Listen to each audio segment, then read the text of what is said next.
one day we will all be allowed to fellowship and get together in person. And hopefully that day will be coming soon. But until then, we get this great opportunity. And so I wanted to welcome you to a Middleton Center event, the Michael A. Middleton Center for Race, Citizenship, and Justice. I am David Mitchell. I am one of the inaugural co-directors, along with my colleague, Dr. Stephanie Shonick. The Middleton Center was conceived and has grown, has become an interdisciplinary research center on the University of Missouri campus. And it is designed to bring together interdisciplinary research, scholarship, communications and conversations around nuanced topics of race, citizenship, and justice as the three pillars of the center. More importantly, it's an idea to look beyond scholarship and academic disciplines and to bring together many scholars and folks who have engaged in such research in silos. And this is one of those events that I think allows us to broaden our conceptualizations and our ideas and our discussions around race, citizenship, and justice. It's an incredible, great opportunity. I'm looking forward to this afternoon's program, as I'm sure many of you are. Of course, the wonderful expertise of my co-director, who is a professor in the music department, and her own background is going to be fantastic, sort of being a part of this sort of discussion this afternoon. And so I will now pass it off to her, who will to Dr. Shonick, as she will be introducing our panelists and our event this afternoon. Thank you, and it's a real pleasure to have you all here. Thank you, David. All right, thanks, David. Am I muted? Am I on? Yes, I'm on. Okay. So good afternoon, everyone. Welcome. One of the great things about being a co-director of this center is that I get to imagine all the wonderful conversations that I want to have around issues of race, citizenship, and justice in the context of music and art.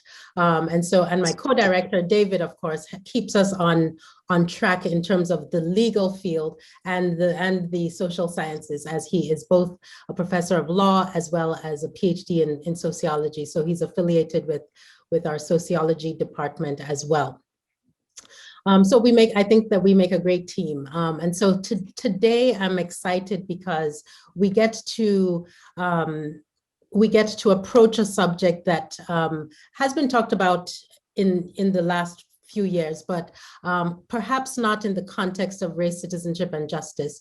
And I'm really thrilled that we get to do this alongside one of my colleagues in the School of Music, Sam Griffith, who will join us in a little bit. But before he joins us, along with some of his students, I'm going to introduce our VIP guest, and she's going to speak for a little while about her work, and then we will get the panel all on the screen, and hopefully we'll have a great conversation about not only Mary Lou Williams as a genius and a Black woman who did incredible things in jazz, but also to talk to our students about what it was like to approach her work. So I hope that you're in for a good conversation here. We invite you all to interact with us, questions in the chat, questions, put your hand up, I'll bring you in, and we will get through this well. Okay, so let me introduce you to my friend and sister, Dr. Tammy Kernodl. Dr. Kernodl is a musicologist, and she's the current president of the Society of American Music. And her academic writing, of course, has highlighted many Black women and musicians, Black musicians, in particular, Michelle Indicacello, Alice Coltrane, Melba Liston, and of course, most prominently, Mary Lou Williams, who we will be talking about this afternoon. Dr. Kernodl is, in the last few weeks, has just been announced as Distinguished Professor at Ohio University. Didn't think I was gonna forget that, sis. And that is the highest level that you can get to at Ohio University. So I'm really proud of her. She is in the forefront of the rest of us as ethnomusicologists and musicologists, doing excellent work. If you want to just see her in all her glory, not only as a scholar, but also as a performer, just Google her, go on YouTube, and you will see what she does when she sits at a keyboard, at a piano. She visited with us at Mizzou about maybe 3-4 years ago. She came and gave us an incredible program on Black history and the incredible work that many Black women have put into the history of Black music and Black history just generally. Her work has been published in multiple journals. I don't want to spend a lot of time talking about that, but of course, this afternoon we are here because of this here book. This book it has just been reprinted, second edition, Soul on Soul, The Life and Music of Mary Lou Williams. It's wonderful.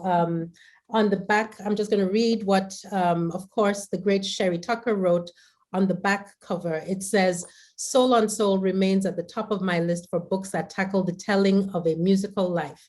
I love musical biography, and this is one that I think is at the top when we look at the aesthetics of that genre.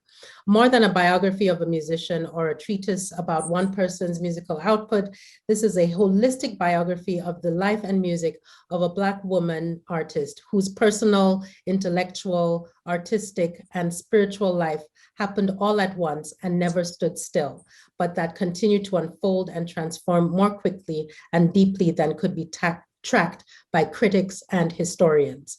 And then Jazz Times said, quote, this book diligently chronicles the life and times of the extraordinary innovator, Mary Lou Williams. So Dr. Kernodl is going to share with us some thoughts as we open this up. I want to also say that our concert jazz band did a wonderful set of Mary Lou Williams' work last night, and that is available on the School of Music live stream channel. So without further ado, Tammy, what would you like to share with us? Well, first of all, thank you, my sister. I want to thank you for this invitation, and also to thank Professor Mitchell and his directorship of this center in selecting this book and selecting my work and asking me and inviting me into this conversation today. You know, I greatly admire you as a scholar and as an administrator and as an educator, my sister. And so, you know, it's a pleasure just being in the virtual space with you because we don't oftentimes get to do that. I think I want to start my comments today by saying about in providing a little context. I grew up in the South, in Southern Virginia, and a major part of Southern life is sitting on the porch. And I think my road to scholarship and being a scholar was really all centered in me sitting on the porch with my great grandmother, whose parents were former slaves, and hearing her stories and hearing about her life and how she got to the point in which she was living at that time. And I was quite blessed to have someone who was born at the turn of the century and who could contextualize so much for me how we were not that far away from the slavery story in America, the emancipation story in America, and the fight for justice and equality and access and opportunity in this country. And so, you know, I say this because I think my road to writing about Black women's stories began there on that porch with my great grandmother and all the other individuals within my community who who came by on a daily basis, and they shared not just what was happening at that moment in time, but what had transpired previously in their lives. So when I set out to write this woman's story, in many ways, what I wanted to capture was not just a list of facts, and not to just chronicle what were, various experiences, but I was hoping to give people a three-dimensional historical walk through America, and how music had provided um, basically the pathway for this Black woman to be in these different spaces that were filled with such vibrancy and Black intellectual culture, um, and how she was central in defining that Black intellectual culture. We don't oftentimes put the words Black female intellectual together, and particularly when it relates to music. We will talk about a woman musician or woman composer, but even in utilizing those words, musician and composer, there's always this type of marginalizing that may sometimes be put there, that we see these women as being imitators of male intellectuals, musicians, and composers around them, and not really innovators or creators of sound. And so as I began my journey with Mary Lou Williams and learning about Mary Lou Williams, and I will tell you that even years later, because my relationship with Mary Lou Williams really begins about 1992, 1993, when I was in graduate school, as I say in the new preface. I thought I knew her, but even now, all of these years later, I'm still unpacking. I'm still finding things that I didn't realize, even when I wrote this book, that are so central to her story, and so central in terms of recontextualizing, as I said, this context of Black intellectual culture that has been defined through music. And so, who is the real Mary Lou Williams? That question that I began the introduction of this book with is still a question that I ask. I know that she is a composer. I know that she's an arranger. I know that she was an instrumentalist. I know that she was an educator. But more and more, I'm finding out that she's an activist. And she redefined the notion of activism for us in this world, in that she did not take the same position that many of her peers took. She didn't sing controversial songs that placed her life in danger in the way that Billie Holiday did with her presentation of Strange Fruit. She didn't open her house up and become part of a militant faction of artists and writers and intellectuals in New York in the late 1950s and early 1960s, like Abby Lincoln and Max Roach. She didn't subscribe to the more militant rhetoric that became a part of the jazz scene in the late 1960s, early 1970s, as this concept of freedom went beyond just experimentation with music, became a rallying cry that coincided with the rise of the Black Power movement. But she was an activist.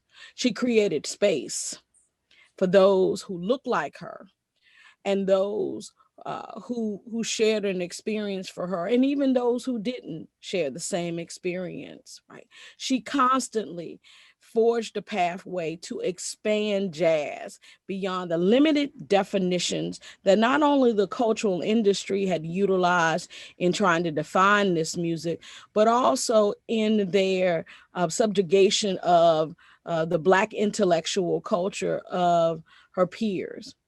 She was constantly looking for new ways to creatively engage the listener.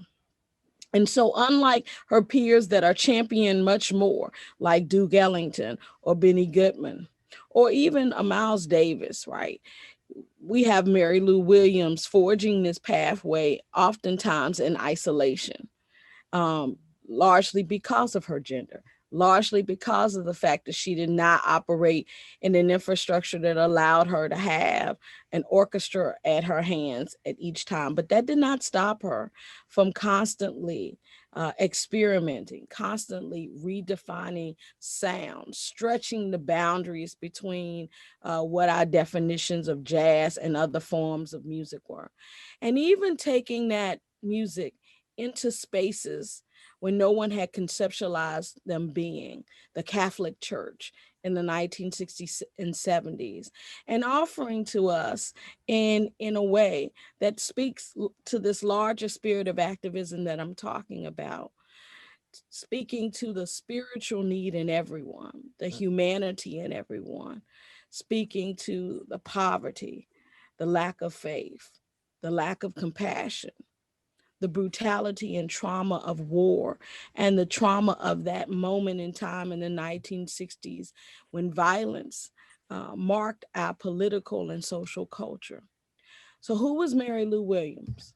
I ask myself that every time I'm asked to come into this space as you. I ask her, what am I to say about her? What should I emphasize about her? And I believe that her story is yet to fully be told. But I am just happy that life and divine order, or whatever you want to call it, allowed me so early in my life to be introduced to this woman who in many ways has inspired the pathway that I've taken in my own life, not just as a musician, but as a scholar, seeking to challenge paradigms, open new doors for others, and to reframe conversations in multiple ways.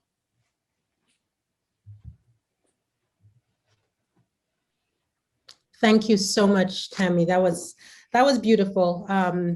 You know, your preamble here just sort of raises questions, and I think that it would be a great thing at this point to bring in our panel. These are students and one of my faculty colleagues who will help us think this through and have questions for you. Of course, I have a bunch of questions myself. So just give me a moment while I bring them into the room.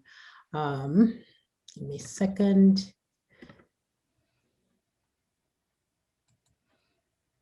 Hey, Sam. Hello. Hi. Hold on, I'll introduce you in a minute.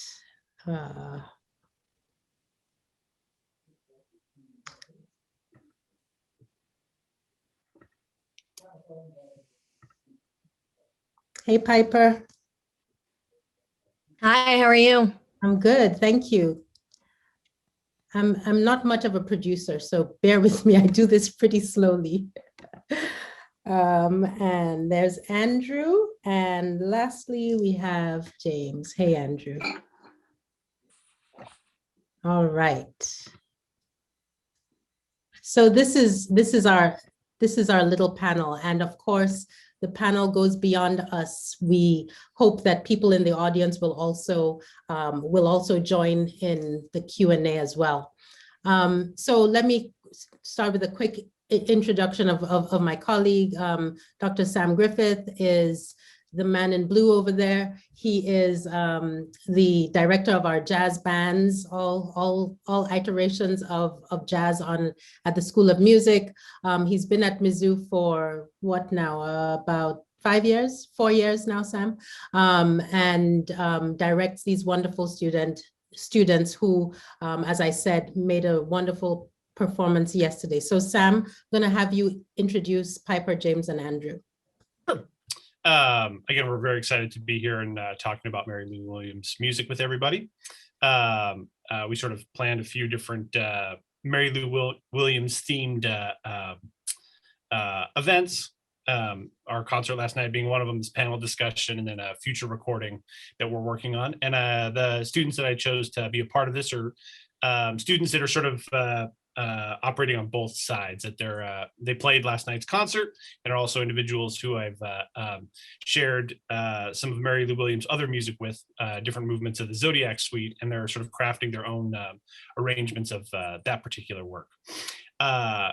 the first panelist is Ms. Piper Stowe. She's a wonderful pianist and trumpeter, music ed major here at Mizzou.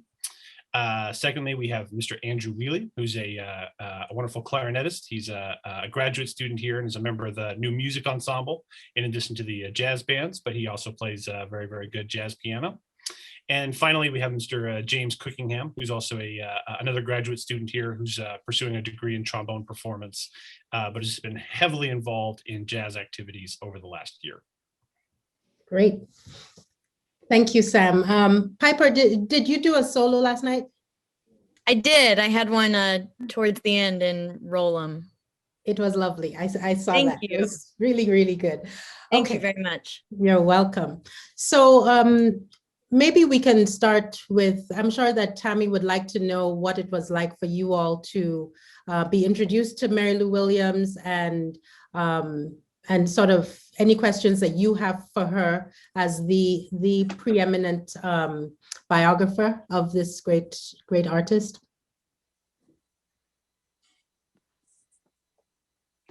Yeah, I guess I can start by saying I really enjoyed the insight in how Kansas City jazz was such a big component of Williams' music. We all know Kansas City was such a big jazz scene, but there's not many opportunities to just sit down and play like a good rep of what was being played at the time. And I kind of read up on Mary Lou like over the past few weeks and was really noticing how much 2D playing is in like the arrangements we did, the big band arrangements, the part doublings and things like that.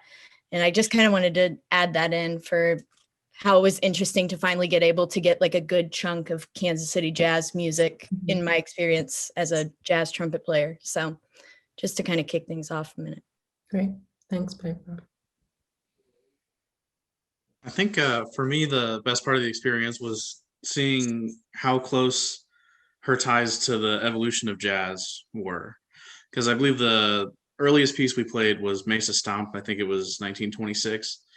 And it very much reflected that era. And it was, you could tell that she was definitely ingrained in that part of the tradition. And then by the time we got to the end of the concert, we played Jump Caprice, which I think was 1949. And there's, for my money, very heavy bebop influences in that, especially just with the trumpet melody at the beginning. And it's like just that evolution, and knowing that Thelonious Monk studied with her, like you can tell that he gained a lot of valuable knowledge and information from her genius and skill. Thanks, James. James took a little bit of what I was going to say. I was also wanted to point out the obvious influence that she had on Thelonious Monk. You can kind of see it in the harmonic structures of her pieces, and really seeing the influence that it would have on jazz as it developed. I also thought it was interesting, and Dr. Griffith pointed this out yesterday after after our live stream session, that our performance actually kind of mimicked how it would have been played down back in the day when you're in the middle of the club, and the people wanted music to keep on going. They didn't really want it to stop. They wanted it to keep moving so that it could keep dancing. And similarly for our live stream, we kind of just went through the pieces pretty fast. We didn't have any time. We didn't really take time to stop. Otherwise, the audience would just be listening to dead silence, and they'd be inclined to tune out. So I thought that was an interesting recreation in a completely different context. Yeah, I wondered if maybe you could speak, or like if I could ask a question on how maybe like those atmospheres that Andrew was referring to kind of maybe shaped her arrangements, or what she played at the time, or what she wrote at the times where her and Andy Kirk's band where she was really active in that, because I feel maybe that's when she was more heavily played in the kind of environments Andrew just described. If you have any insight on that. Yeah, well, it was definitely functional music. And what I mean by functional, this was music that was designed to accompany dancing, to accompany, people not just sitting and listening. Of course, there were some who came to listen, but when you think about the spaces that that she was playing in, particularly there in the Midwest, right? So they were playing in amusement parks, they were playing in ballrooms, they were playing at theaters. So, I really think what you all's repertory, because Professor Griffin sent me the list of works that you all were doing.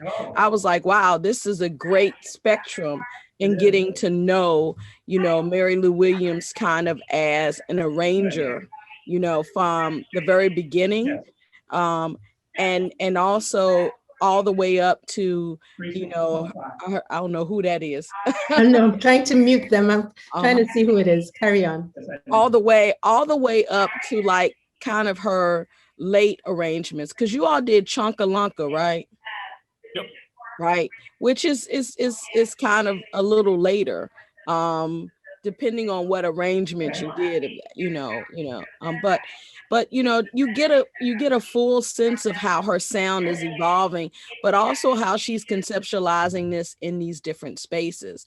So that if you mentioned Mesa Stomp, and I was going to ask which version of Mesa Stomp, because this is a person who's not these compositions don't stay static, right? So that tells you that she's changing them to appeal to what is this evolving scene and what the audience wants, right?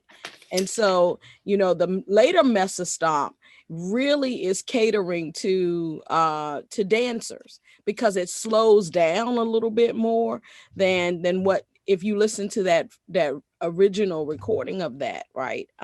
So she was really in tune with what was going to be the functionality of this music. There were certain arrangements that were written for audiences that you knew were coming for a concert kind of setting, right? And then there were others that were written for dance venues, or to accompany, people in a light concert outdoor setting in an amusement park. So she was very functional in her thinking about that, and really a sponge, some people can get caught up in what is a formula for them, right? And so they are writing and arranging for themselves. It's a self-awareness thing. It's not awareness of how you want your music to exist in the atmosphere, in the moment, right? And I think all of those pieces, you talking about the bebop, influences that you heard, right? Even Roll'em. Roll'em is where you see her really getting that mature swing sound, to the point, that Benny Goodman is coming back to her over and over and over again, right? And so, which means she's appealing, her sound is appealing to what, in his case, is a very diverse audience, because Benny Goodman's, the source of his success and his popularity was that he combined what was that white sweet band sound with that hot Black improvised jazz sound. He found a way to mesh the two together, and she was central to that as much as Fletcher Henderson was. Mm. That's great, Tammy. I think there's something here to be said for that. I'd like Sam to talk about, to be said about the way in which you bring this music to your students, Sam. What do you need them to know first in order to bring this music to us? I love the idea of the music being functional, and what Andrew said about, it having, I think that was Andrew, this dance component. Was that Andrew? Yes, it was. And I know, as I was watching the band last night, my husband was in the background, and he was like, is there any dancing that's going on there?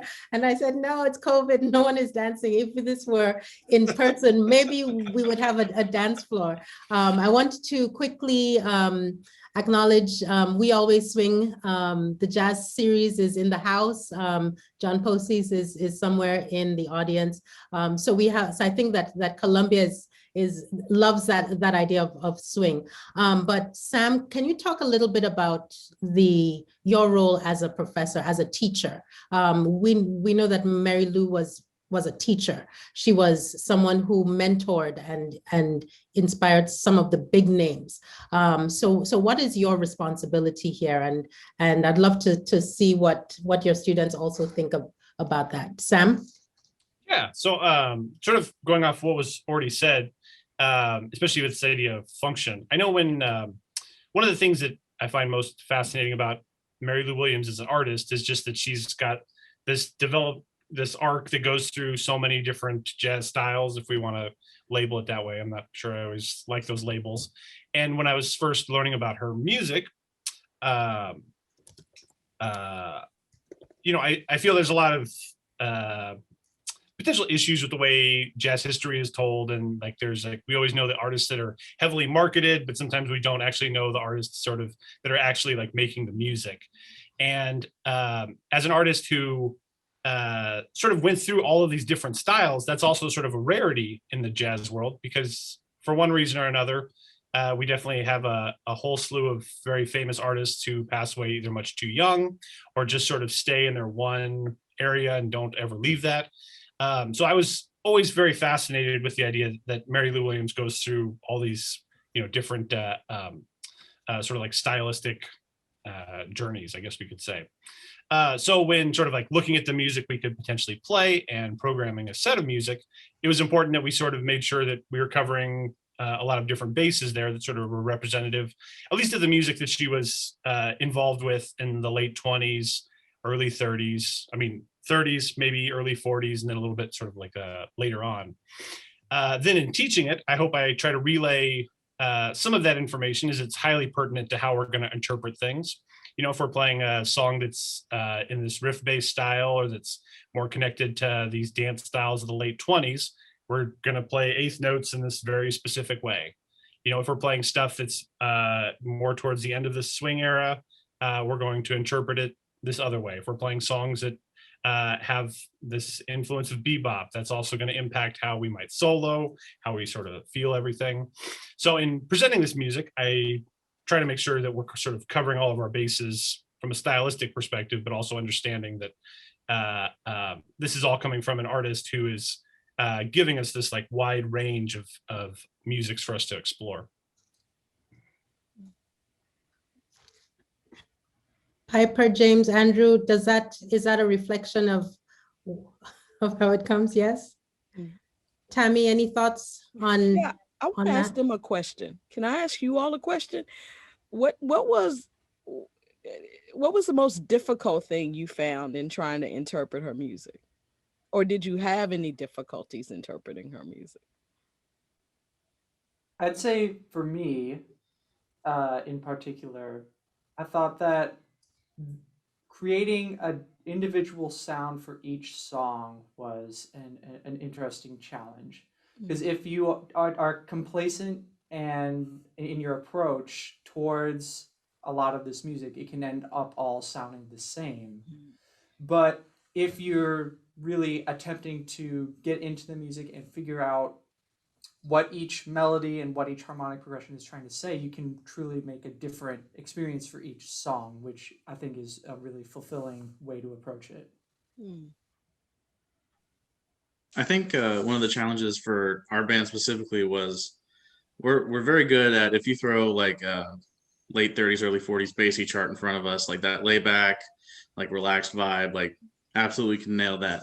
But a lot of Mary Lou Williams stuff is very much not that. It's aggressive, it's very articulate, it's moving. And so just making that switch from like laying back and like finding the pocket versus being on it, pushing energy in here, making people want to get up and move and have a good time. That was a switch we had to make. Yeah, Andrew had a really good point that I didn't honestly even think of that coherently until he just said it, but about how every piece we played had a lot of similarities, but the challenge, I think, and again, without even realizing it, sometimes was creating a different narrative or a different style almost for each piece. And especially from a trumpet's perspective, this isn't or our program at least wasn't music where, you know, the trumpets are screaming or, you know, are like standing out above all else. It's really cohesive. And that kind of was a play to my strength as more of a section player rather than a lead player. And I really, really loved getting to be in that sound, just as something where everyone's working towards the same narrative, if that makes sense. Anyway, I really liked what Andrew said about finding the similarities, but what is going to make every piece sound a little different. And I think we settled into that nicely. Yeah, I'll just add one last thing to that, is that, you know, some of the charts we were reading are, you know, obviously published charts that have probably been published in the last like 10 or 15 years. And sometimes they're like exact transcriptions of a recording. But getting everyone comfortable with the idea that they shouldn't be reading this, and that in some cases, some of these charts might have been taught orally, or, you know, that there's not always this connection between reading and playing, that there should be all this cohesion that happens outside of what's actually written on the page, and just getting everyone comfortable with the idea of interpreting rhythms based on, you know, how I might sing it to them or how they sound on the recording, and not just reading, you know, 4/8 notes in a row. I know that was something I feel like we spent a fair amount of time just sort of like going over and over, just like really trying to make sure we bring these things to life and get them off the page and into sort of the musical atmosphere. It's interesting, Professor Griffin, that you said you had them singing, because that was part of her pedagogy in teaching jazz history when she was at Duke University. So she spent her last 4 years at Duke, and she led the jazz band, but she also taught a very large, you know, lecture section of jazz history. And one of the tools that she used in order to, you know, differentiate the different styles and the evolution of style was that she would have students sing, sometimes specific songs, but most of the time certain nuances or riffs or rhythms, right? So that they could get a sense of what the style delineations were in that. So it's interesting to hear you say, to reference that. So I think there was something that was brought up earlier by one of these wonderful students about her evolution and the fact that she went through so many different subgenres of jazz.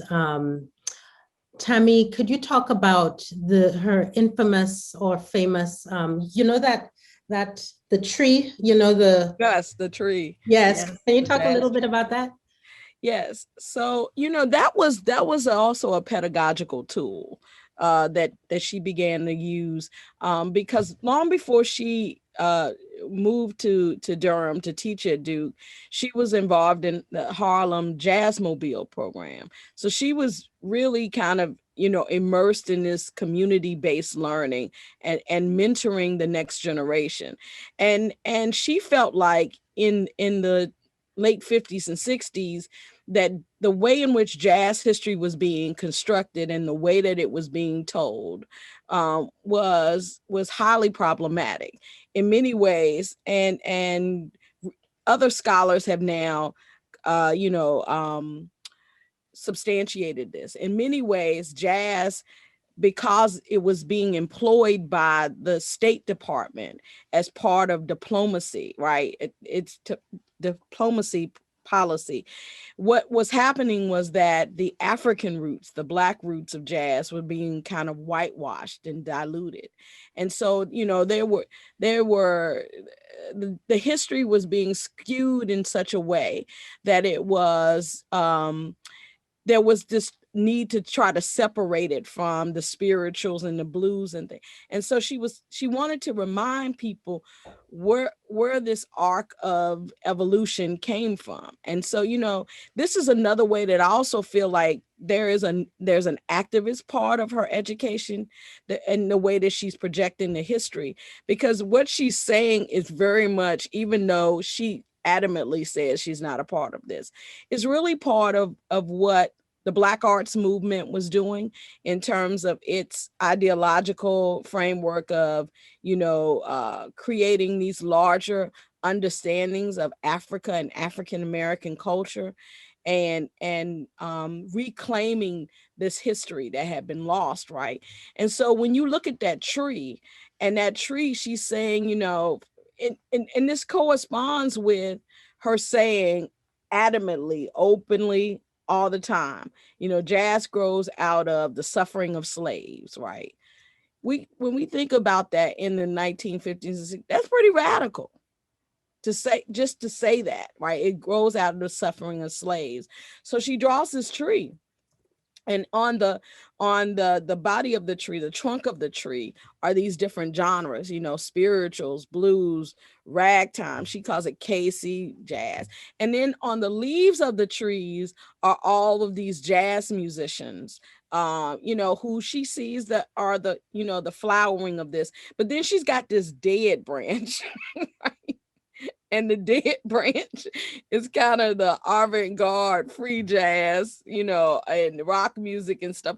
And because she was saying, that those things really weren't fruitful, which is interesting. I've never been able to mediate or reconcile the kind of tension of that, because, she has this dead branch, but she recognizes the avant-garde enough to do a concert with Cecil Taylor in Carnegie Hall, right?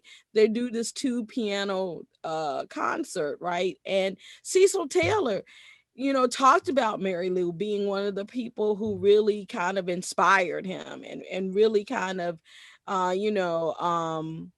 welcomed his kind of experimentation, but yet she sees that particular music as being, part of this kind of dead branch. And so it really, I think, speaks to how she in her own way was really trying to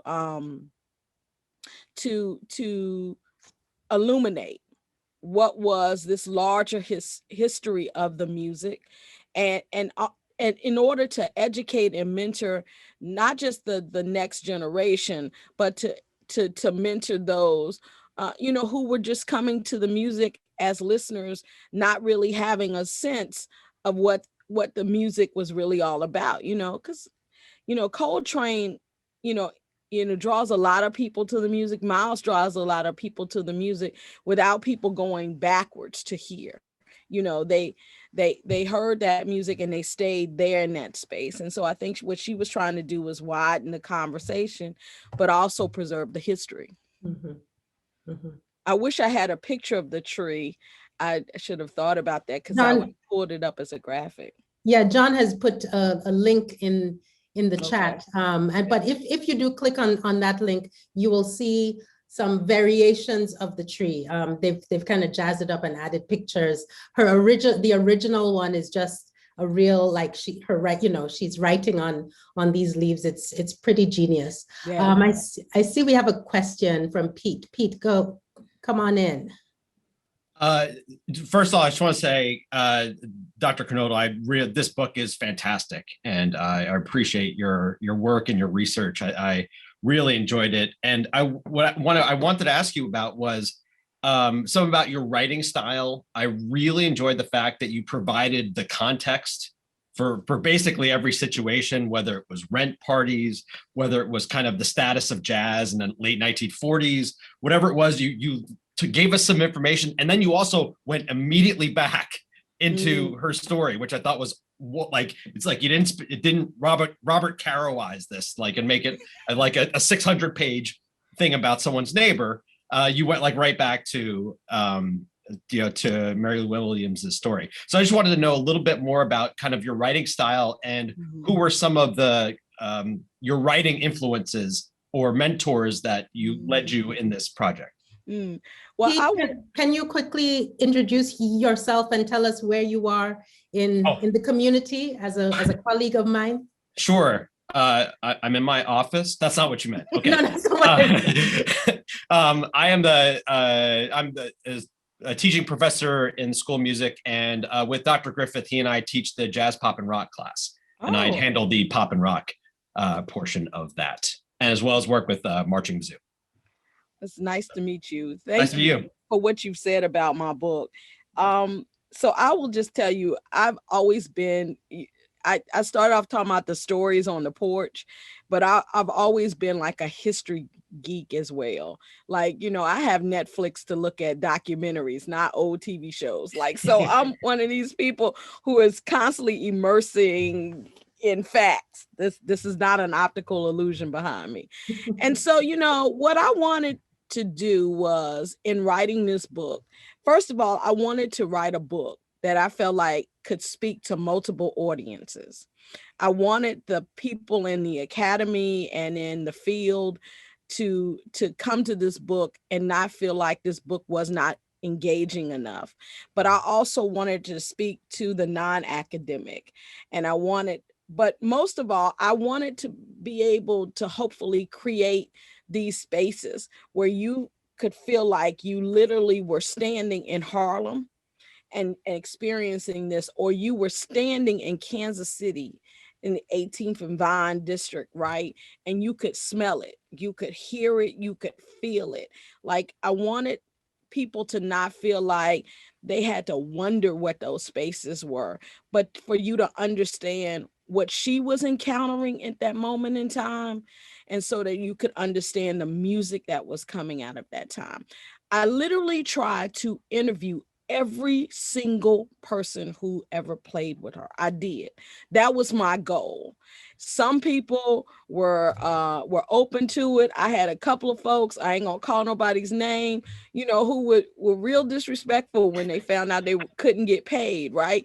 And then when the book came out the first time, well, why am I not in the book? So then I had to like tell them, because, you know, you hung up on me because I ain't had no money, right? You know, like, you could have been in the book, you know, because I wanted to know from the people who were around her, who were playing with her, how were they interpreting what she was doing, right? She writes a lot, and she was a scholar's dream, because if you ever go to that collection at Rutgers, Mary Lou Williams saved every utility bill, every slip of paper. I swear it was like every aspect of her life was there. And I was trying to figure out, how do I balance history, because she's walking in these historical places, right? I mean, it's almost like Forrest Gump, like, you know, you're in these places and these moments are happening and you're there, you know. And I don't think she was just like, you know, laissez-faire, you know, she wasn't random about him, but I think, you know, for her, it was about the music, right? So she wasn't caught up in the other stuff so much.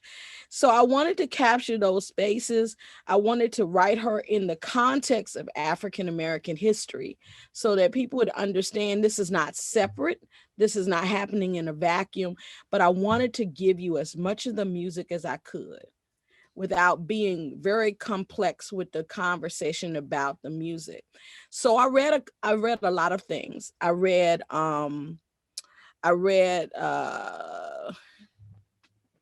David Levington's biography on Langston Hughes.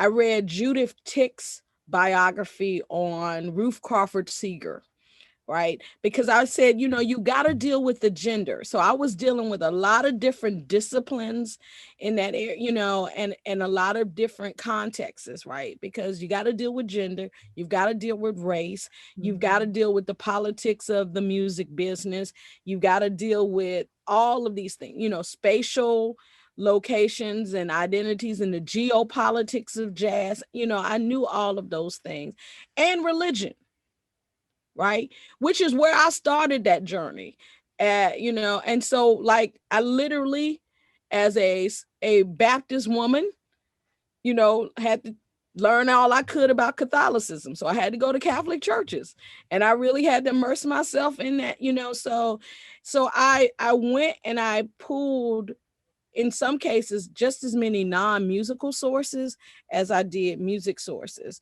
And I've never felt like, a long time ago, I just said I would be me, which is why I relate to Mary Lou. I said, I'm not going to quote Foucault. I'm not going to be highly intellectual, and which means some people are automatically going to write me off as not being intellectual enough. But I'm going to be true enough to tell this woman's story so that hopefully that it will draw people to the music. It will make people think differently about jazz history, and raise questions as to, why don't we hear this person? Or why don't we know these things? Or where is this music? And so the fact that this concert took place yesterday, and just looking at the list of things that were played, just it made me so happy, because I was like, this is exactly what Mary Lou was hoping for during her lifetime, to see this music have life, and not just in stages, but to have young people engage with this music. So, it was a lot of trial and error. I don't have a magic formula. I have some writing partners. We call ourselves the Black Brat Pack. So if you know 80s and 90s culture, you remember the Brat Pack. So we started calling ourselves that. And I just sent stuff to them. And they would say, you know what, you're too heavy on this, you're not enough on that, but I'm a very three-dimensional kind of reader. I love full contexts. So that's what I was trying to give. Thank you, Tammy. Great response. And for those, we have students. Yeah, we have students here who are themselves thinking about what to write and how to write. So this is great. My co-director has a question. David, come on in. Sure. This has been fantastic. My question is that with her life and her music crossing so many genres and mentoring individuals and being able to teach, but the span of her life covered a whole lot of monumental events, both in the US and the world. Do you see an intersectionality of her music in those events, and it's shifting over time, that it was reflecting sort of what was going on in the world, right, in the US at the time? I mean, here's a woman who basically was, it's a Jim Crow South, and it transitioned and it changed and it became freer. And so did her music sort of accompany that movement with time as we sort of evolved as a nation, kind of thing? Yeah, I think it really did. I think particularly, when I talk about Mary, thank you for that question, first of all, Professor Mitchell. When I talk about Mary Lou Williams, I talk about Mary Lou Williams in particular eras, right? And so I usually divide like 1952. So what happens before 1952, what happens after 1952, because 52 and 53 is when she's in Europe. And she's kind of at the peak, right? And she does these recordings in Europe. She does a set of recordings in London, and then she does a set of recordings in Paris. And this all comes right before her nervous breakdown, right? And when you listen to those recordings, they speak to how modern she was, like how on top of the post that she was at that time, right? She plays this version of Round Midnight that is awesome, right? And she's with these European musicians, and she's in some ways thriving, but there is this kind of consciousness that is emerging, and it's creating this tension in her, right? She comes back to the United States in 54. In 1955, at the time when Charlie Parker is dying and the civil rights movement is breaking forth into another wave of activity, she's right there too. So when I talk about her, because her consciousness moves to away from music and away from public service, right? This is a person who's saying, well, look, I'm looking at what is socially happening around me, and I'm asking myself, how can I be an agent of change, right? So she starts a foundation. She starts taking addicted musicians in, and is away from the music, but is engaged in the kind of push for social change that we see happening in other places. And so your question is right on point. I mean, I could give you so many other examples, right? Because when she comes back to music in 57 and the things that she does after that, you know, all the way up to 81, right? At the time that she was dying, Mary Lou Williams was writing a wind symphony called The History of Jazz. She never got to complete it. She was writing it for the wind ensemble at Duke University, right? And it was supposed to be this really large piece, and it was supposed to be reflective of that, of this kind of wider history. And I think, she was really in tune to what was going on, not just here in America, but really in tune with what was going on in Europe. There was one piece that you all played that she actually wrote and premiered in Europe in 68. I can't think of it. Ben Webster performed with her. With the Danish national band.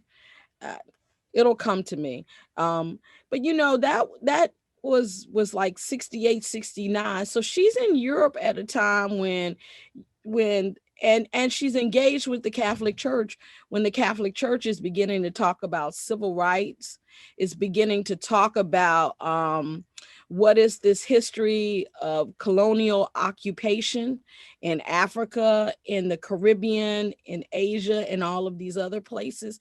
So she's in these spaces, and her music is part of that conversation, because you can't look at her religious music and not hear that, because she's writing that music when she's in those spaces and those conversations are taking part. So she was she was not frontline. And that's the thing, now that I've looked back, and what I want to do in my next writing of her is to really talk about how she's aligned with the civil rights movement, because people will talk about, Thelonious Monk and SNCC, and they will talk about Abby Lincoln and Max Roach and SNCC and Core and all of these artists that kind of align themselves with some of the factions and the movement organizations. And she was not so much attached to those as she was kind of more so representing these ideologies, these core ideas, right? And so, like, even when I teach in class, I teach her in the context of Alice Coltrane and John Coltrane, who, took a more humanistic approach to social change and civil rights and rooted it in spirituality, right? And in new ways of thinking about spirituality. So I think she was very much on the pulse of these things. And so that's the level I would like to go now, David, with my work, is really trying to flesh that out even more.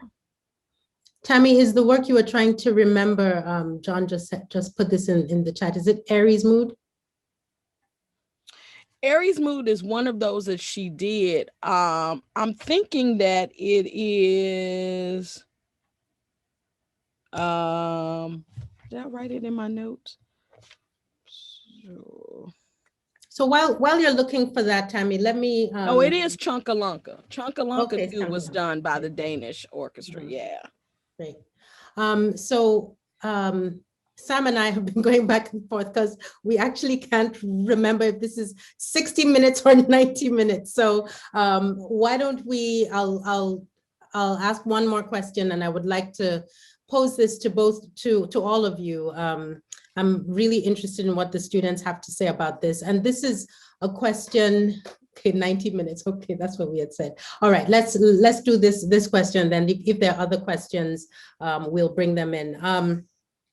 So this is an excerpt from the preface, Tammy, that I love. Like, as Pete said, I love your writing style. I could just sit back and read it without having to,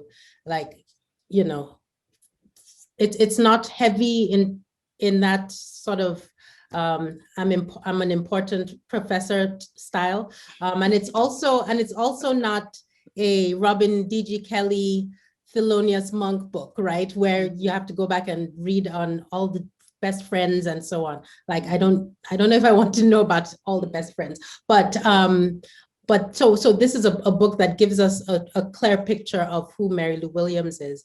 So I'm just going to read this little quick excerpt, and I'd like the students to respond to the question that I'll pose at the end of this. So you write in the preface of the new edition, you say, quote, "Although I lived only an hour away from Mary Lou Williams when she lived in Durham, North Carolina during the last years of her life, I never met her. I did not have a consciousness about jazz during those early years of my life. Like many young kids of my generation, I heard jazz on Sesame Street and knew of Miles Davis only because my parents owned an 8-track tape of Kind of Blue. But I never engaged fully with jazz in the way I did funk, soul, country, pop, and gospel. It was not until I reached college that I began to listen deeper, especially to other forms of Black music. Coming of age at a historically Black college in the late 1980s and early 1990s was complex and often messy. Music served as an important marker of this period of time for me. And then you go on to talk about your interaction with Billy Taylor and so on. So I think that that's such an important passage for our students to think about. They are all coming of age, or they have come of age, or they're on their way to it. And I wonder if they could also speak to that moment as the students are thinking about it. I'd love to hear what their musical influences were and how they came to jazz. And Sam could talk about this too, but Tammy, let's start with you. I think that you painted nicely here. Is there anything else that you were influenced by that led you to this music and to jazz specifically? You know what? I was a piano major. My concentration was piano in undergrad. I went to college wanting to be a classical pianist, and quickly found out my first semester I didn't have what it took. My hands were too small, and all of these things. And I also know that my teacher was one who he suffered fools lightly, right? And so I switched to music education, but piano remained my main instrument. And I'm gonna just be honest with you, it's gonna sound cliche-ish. I heard Billy Taylor. Billy Taylor came to campus and did a concert in honor of Undine Smith Moore. Mm-hmm. So imagine that as a freshman. And I was one of 3 students that was picked to go to this special celebration. So I get to meet this iconic Black female composer on this night. And I'm also in this space with Billy Taylor. And Billy Taylor's playing just completely blew my mind. Like, I was like, how do you play like that? Like, and so I'm gonna tell y'all something I never said. So I went and bought this book of transcriptions of Billy Taylor's music and couldn't play. I was trying too hard to reading the notes, and I was trying to get the emotion and the feeling, because jazz is a feeling. It's fluid. You can play the right chord changes, and that's all it is chord changes. You're not moving anybody further than the front row if you don't feel it, if there's no feeling there. And that started me really wanting to play jazz as much as listen to jazz. And and I had tremendous experiences at Virginia State. It was one thing about being at a historical Black college, you didn't know who was going to come by, and just because they were on tour. So, Wynton Marsalis would just drop in sometimes, and, Maya Angelou, and I was just struck by all of this creative energy. So when I got to grad school, that was the first thing I wanted to do, because unfortunately, the thing we don't talk about in terms of historical Black colleges are that their music departments do not cultivate jazz, blues, and gospel. Like, you could not perform those musics in the department, and you couldn't be caught in the practice room trying to do those musics, right? So there was no one there who could feed my interest in jazz. So when I got to Ohio State, and Hank Marr was there and Ted McDaniel, and they had a whole jazz program, I was like, I'm taking jazz piano, right? And I'm taking jazz arranging. I don't know what I was doing in jazz arranging. We ain't gonna talk about that. But I tried these things because I was like, now I have access to this portal of knowledge, right? And nobody's gonna say to me, you can't do that.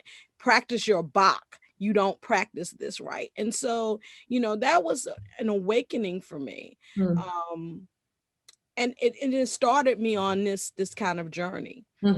As being a writer. Now I still, I had to get to a point where I said, well, I'm never going to play like Mary Lou Williams. I'm never going to play like Thelonious Monk. I'm never going to play like Billy Taylor.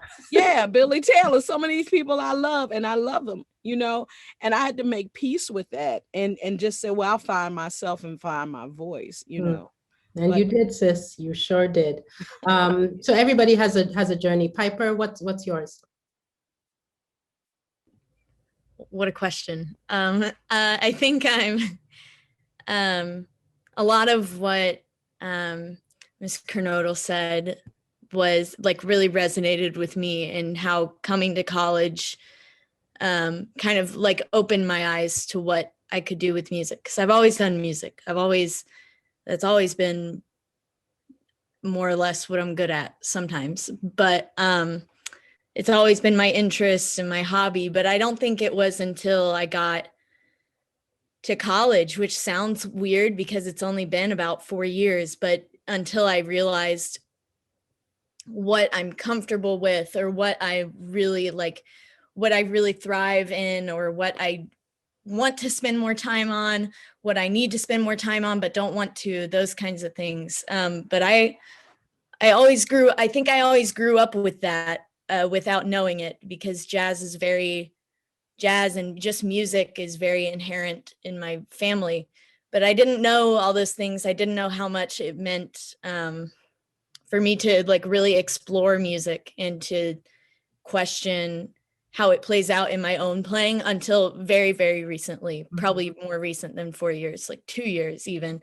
But I didn't even continue jazz from high school into college until this last semester, which is boggling to me because I am a trumpet player, but I don't consider myself like a classical trumpet player. I don't thrive in a sit down band. I do okay. I always thought that's what I should do, because if you play trumpet in a sit down band, you just keep playing trumpet in a sit down band. But don't tell anyone this, that's not what I like to do. And it was yesterday that Carlo told me, Carlo Dorve is a doctoral student. He's also in the jazz band. He said, you sound different when you play jazz. Because I've played with Carlo in the past couple of years in wind ensemble and symphonic band. But I was just thinking about this question last night, like, well, not this question exactly, because that would be weird, but like the lines of this question, and like, wow, how did I get here? Because this makes me happy. And Carlo said, he said, you sound different. And I said, what do you mean? He said, you sound like you like it.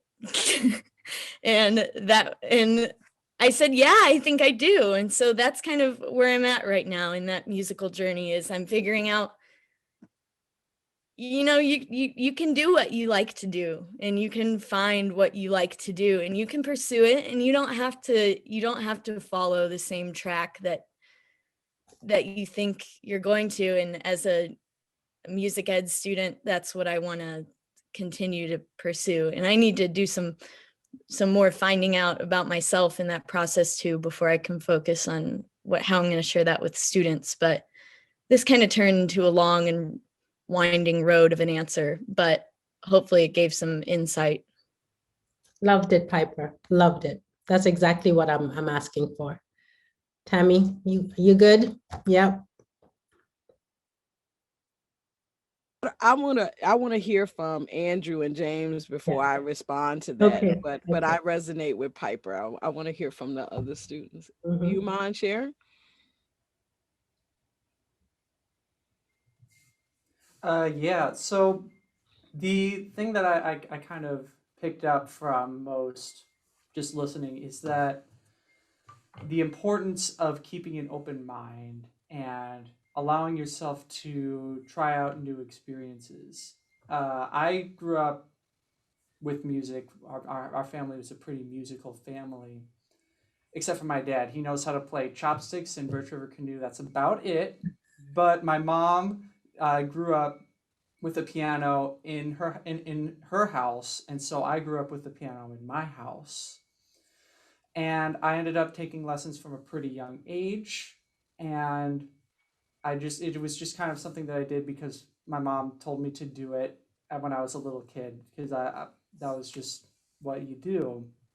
And as I'm growing up, and I'm in a very small school, so there's a lot of opportunities that are available. So I start playing in band and I start singing in choir. And I found out that these new experiences, that while I didn't necessarily uh, like actively go after them at first, as I opened my mind to them and started to understand what music was all about, it really caught a hold of me. So much so that I wanted to make my career out of it. And this was especially true when it came to jazz. When I was a senior in high school, I had been spending a lot of time listening to an artist called George Winston. He right nowadays I would hesitate to call him necessarily a jazz artist, but the way that he plays is very heavily inspired by the New Orleans style of playing, and the way that his pieces are have a lot of improvisation to them. It got me really interested in the concept of jazz, and so because of an agreement that my tiny school had with the large school down the street, I could go down and do jazz band over there, even though my school didn't have one.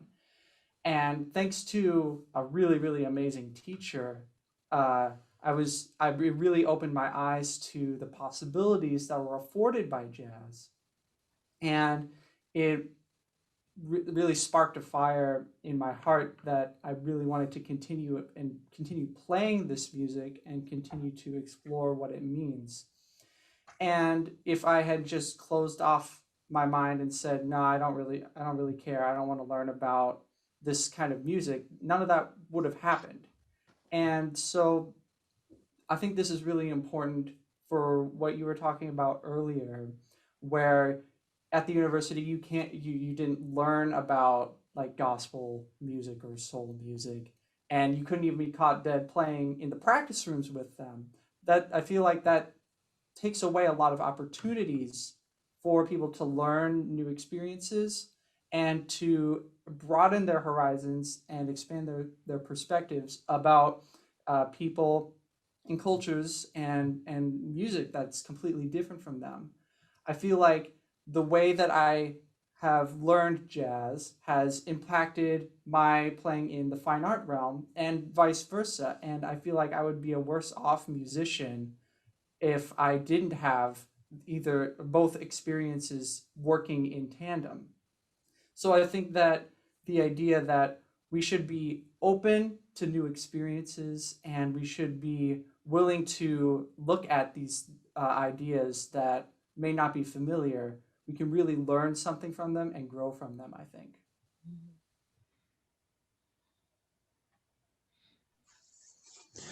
Yeah, I like that. It's good vibes, my guy. So my journey is actually pretty similar. I started as a classically trained pianist, but then in seventh grade I found a trombone in the basement. I was like, I want to play this one, and so I did. And it wasn't until my junior year of high school that I got into the jazz band.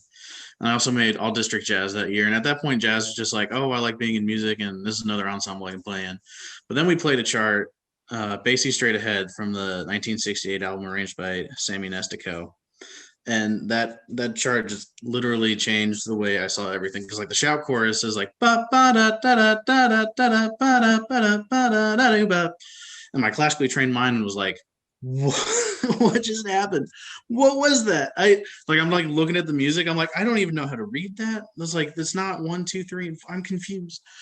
And it was that moment that I was like, this jazz thing is something absolutely magical. And when I did my undergraduate, there were 2 jazz bands, but not really a jazz program. And there were like 5 of us who like kind of had this little underground thing where we'd like get together and listen to jazz, but it was like just 5 of us who cared, just in each other's basements playing records and like, oh dude, listen to this guy. And from there it was just more like, no, jazz is sick. Jazz is where we're going. And then now here at Mizzou, there's a lot more coursework I've been able to do with arranging, and it is the best part of jazz. You're correct, Piper. The underground listening to records, but just like being able to immerse farther into like all the ensembles and combo playing was something I hadn't really gotten to do before, but I get to do a lot of that here, and that's awesome. And just like that, it's just been like this slow move from like focused on classical to like, oh yeah, no, jazz though. Jazz is where it's at. So Wow. Can I ask a question? So, Professor Griffith, you said you're working on the Zodiac Suite. What led you to the Zodiac Suite? Or what led you to Mary Lou Williams, period? I mean, honestly, what you're doing and what you've done with this concert and with these students, is really should be applauded. You're framing their minds in a different way about,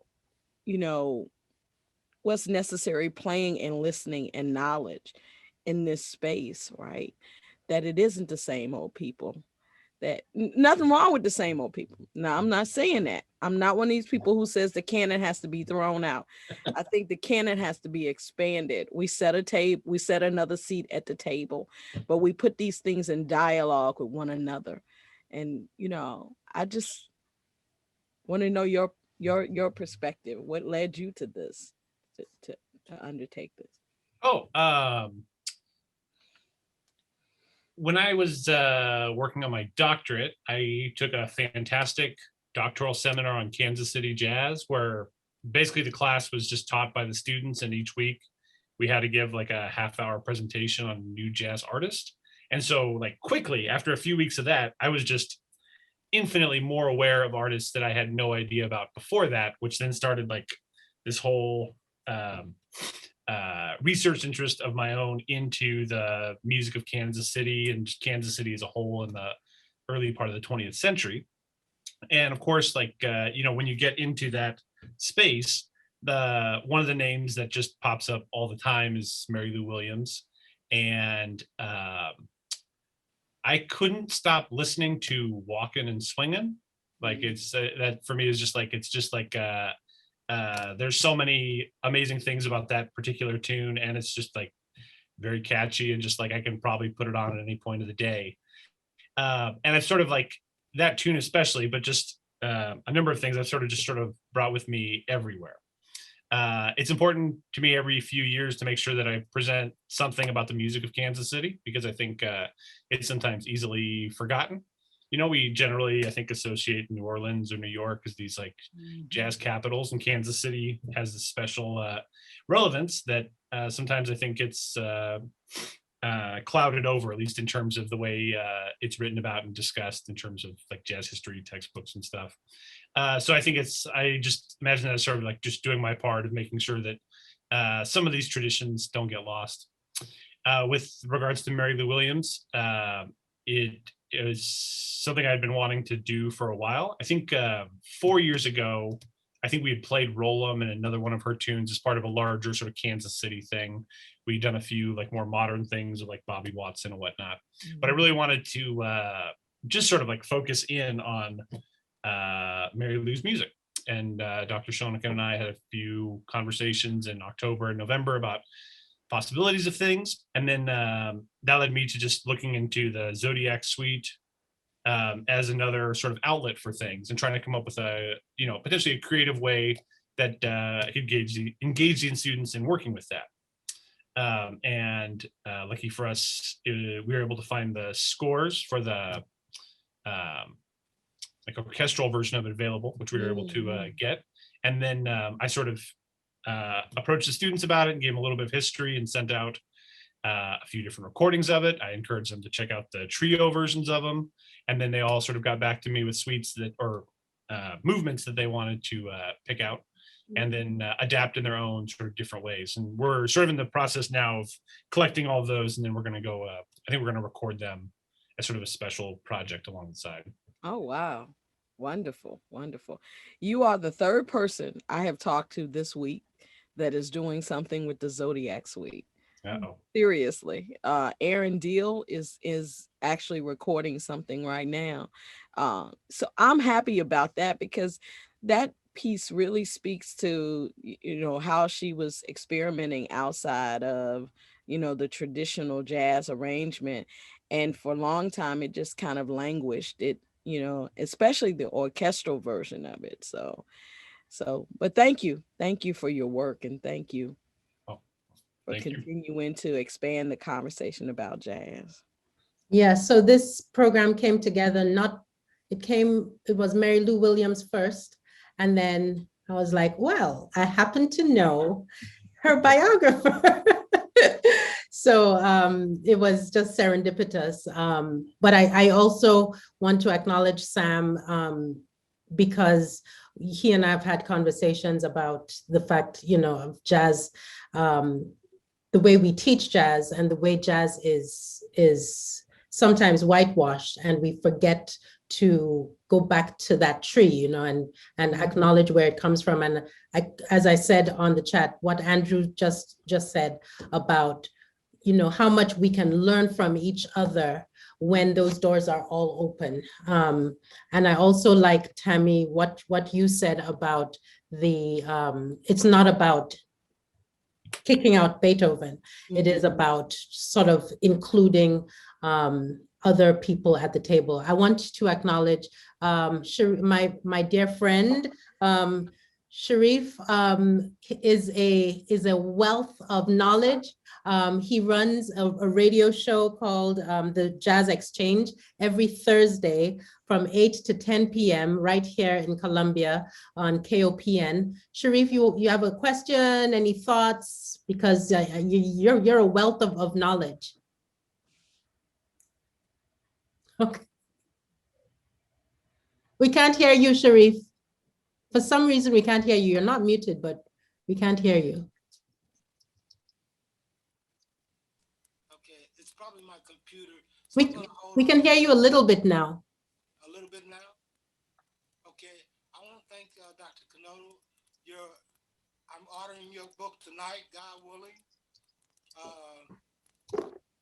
Still not. Wow, you said some very important things. My Jazz Exchange, I interviewed some of the great musicians, many of the great musicians back in the early 90s, not the least of which Jay McShann, Lukman Hamza, Ahmed Aladdin. I had kids living in Kansas City and they were going to school in Kansas City, so I used to haunt the foundation. And you're absolutely right. The atmosphere that these musicians were creating their music in was as quintessential to the music. And Mary Lou Williams was respected by all of these great musicians because she had the technical aptitude as a musician to express what they were feeling and experiencing in that environment. And that space, as you said, was such a fruitful space because, ironically, because we were economically and racially segregated. All of the things that happened in 18th and Vine at the Musician Foundation, those things had backstories, they had histories that within themselves. So just walking the streets of 18th and Vine, you were walking in a quadrant of jazz history, you know, the things that these cats experienced. That and the fact that she commanded respect from all of the cats. And when they talked about it, it's like there's this famous anecdote of Louis Armstrong walking to a club at 3 o'clock in the morning, and Mary Lou is playing at the piano playing, and he listens to her, and after she's done, he comes over, picks her up, and gives her a big kiss. Why? That's the kind of respect, because he's hearing what she's hearing. I could go on and on and on and beat my gums about it, but I'm going to have Dr. Shonigan and, of course, Dr. Sam Griffin on the show. Again, I'd love to have you on by phone and talk with you on the Jazz Exchange and talk more about Mary Lou, Kansas City. Again, like I said, there are many mornings I left there at 7, 8 o'clock in the morning in this room where Mary Lou played, John Cole played, Coltrane played, Duke Ellington, Ben Webster, all these guys played in this room, and there's something sacred about that. You know, I don't know, maybe Sam knows what I'm talking about, that feeling of being in those spaces, you know, and those places where these guys played, you know. So thank you very much for inviting me, and definitely I'm going to stay on top of this. Thanks. Thanks, Sharif. Thank you, brother. Thank you so much. Can I answer the question? Thank you, sir. Can I answer the question in the chat? Maria had a question about the Mass. Hi, Maria. So there is some footage of Mary Lou doing the Mass at various times. There's some footage from her 1975 performance of the Mass at St. Peter's in New York, which was, you know, kind of the high point for her in that. And there's some footage of her doing excerpts of the Mass at Duke University while she was there. Most of that footage is at Rutgers at the collection, the Mary Lou Williams collection. And there are a lot of photos as well. So I've seen photos from a number of different places, from New York performances, you know, because she, you know, for years, that's what she would do, that the Mass over and over in places, right? And so whenever she would go into a city to do a concert, you know, just a regular concert, she would also schedule a performance of the Mass. So I'm sure there are some pictures probably somewhere in somebody's home or somewhere in Kansas City, because I do know that she did the Mass in Kansas City and was actually picketed. People protested the performance of the Mass in Kansas City because they said that it was sacrilegious and it was, you know, it was not appropriate to do jazz in the Catholic Church. So I'm sure you can find some photos of that. But if you go on to, you can just Google Mary Lou Williams collection.